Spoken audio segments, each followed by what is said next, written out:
Hey guys, what's up? I want to welcome you to another episode. Before we get too deep, I want to invite you to like, subscribe, follow, whatever it is you got to do on whatever platform it is you're watching right now. The first thing you're going to want to do as you're calling around to different movers is you want to ask them if they do in-person estimates. While it can be very convenient to obtain a moving estimate online or over the phone by kind of describing what you have, nothing beats an in-person estimate for a couple of reasons. One, they can go ahead and eliminate any big complications that might arise. For instance, if you have low-hanging branches in your front yard that may prevent the moving truck from coming on up in there.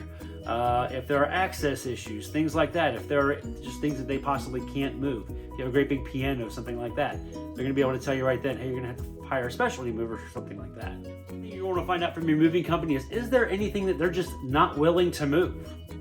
Believe it or not, moving companies kind of have a little threshold that they're going to test things by. So, if you have fragile family heirlooms, if you have large plants, if you have other values that they believe, that the risk is just too much to risk losing or damaging those items, they may refuse to move those items. On the flip side, there are some things that maybe they just simply don't have the capabilities to move. If you have a big baby grand piano in your house, you usually have to hire a specialty mover for something like that, or large pieces of sculpture or art that might require some heavy lifting equipment in order to move. You'll want to ask your mover about those kinds of things and make sure that if you need one, you get a specialty mover to coincide with your move. Another thing you want to consider when hiring a mover, you want to ask them what kind of liability coverage that they provide. Under federal law, most moving companies are required to give you at least a minimum basic value protection, which kind of really only covers you by pennies on the dollar. So if something is lost or damaged, you may not actually recoup the full value of that item through the moving company. Now, many moving companies will enable customers to purchase a full value protection insurance policy through them, so that if something is lost, stolen, destroyed, damaged during the move, you can get that replaced or be compensated the full value for it. And if your insurance or if your moving company doesn't offer that, talk to your insurance company. A lot of times your insurance company, maybe your homeowner's insurance, can offer you that kind of policy. Something else to be aware of is to make sure that your mover is covering things from the time they put their hands on it in your old house till the time it is placed into the new house, and that it also covers any damage to walls or to the structure that they might incur. Big horror story that happened actually to my wife was she was having some office furniture moved into a home, and the movers put some big old holes in the walls as they were coming up the steps with the office furniture, and they basically told us that we can't help you because our insurance only covers when it's in the truck. So definitely something to look at. Make sure you read the fine print on the mover's liability coverage. An extremely important question that you want to ask your mover is, are the employees covered by workers' compensation insurance? You might think that this is kind of a no-brainer, that they would already have that. But, if it's just a guy that's renting a truck and getting a couple of his buddies to come over and help him do these jobs, very well may not have the workers' comp insurance. So what happens if they get hurt while they're moving your stuff on your property?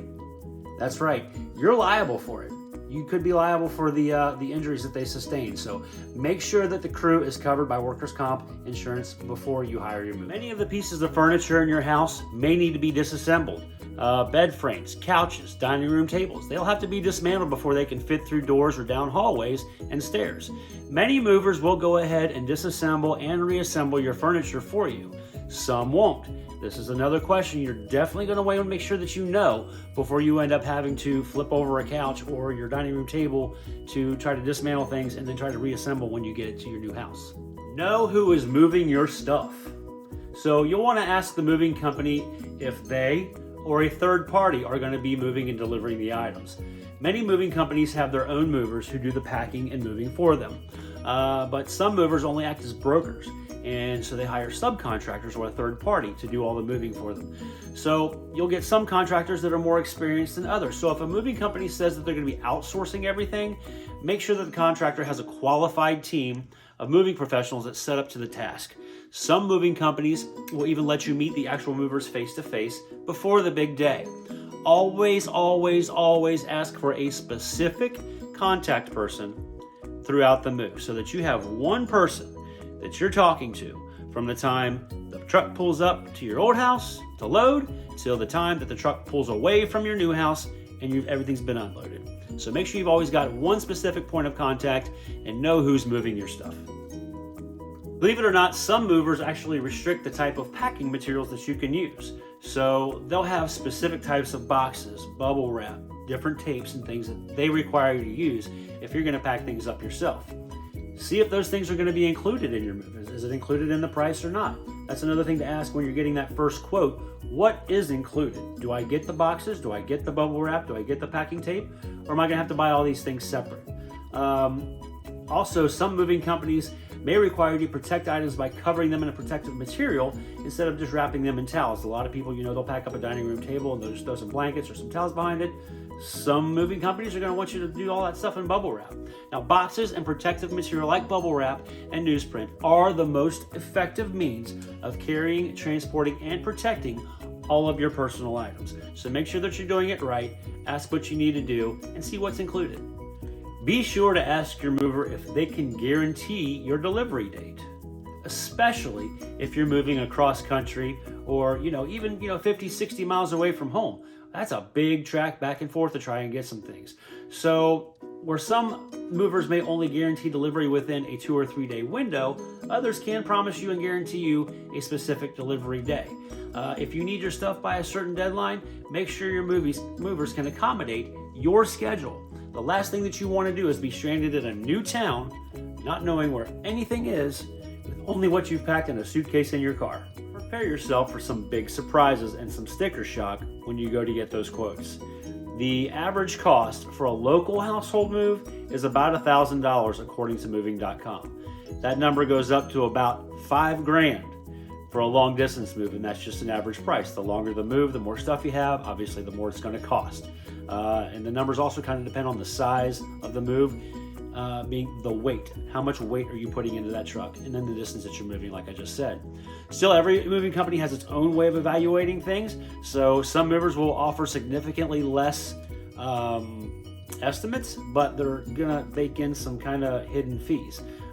Fuel charges, stair charges, even heavy item charges. Again, going back to what we had talked about before with the moving supplies. Sometimes they include those, sometimes they don't. Make sure you know what you're signing up for. Make sure you know what's included. Also, ask if there are any discounts, any kind of promotions that they offer. Senior discounts, veteran discounts, AAA members sometimes can get moving discounts. So that way, you know exactly what you're paying up front. You can take advantage of all the discounts that you have available to you. And also, sometimes they'll even give you a discount for paying cash up front. For watching, guys. I hope that these tips have been helpful for you, and I hope that this is giving you a little bit more insight into your next move to help make things just a little smoother for you. If you're in the Kentucky or Cincinnati area, let me know. More than happy to help you out to get here.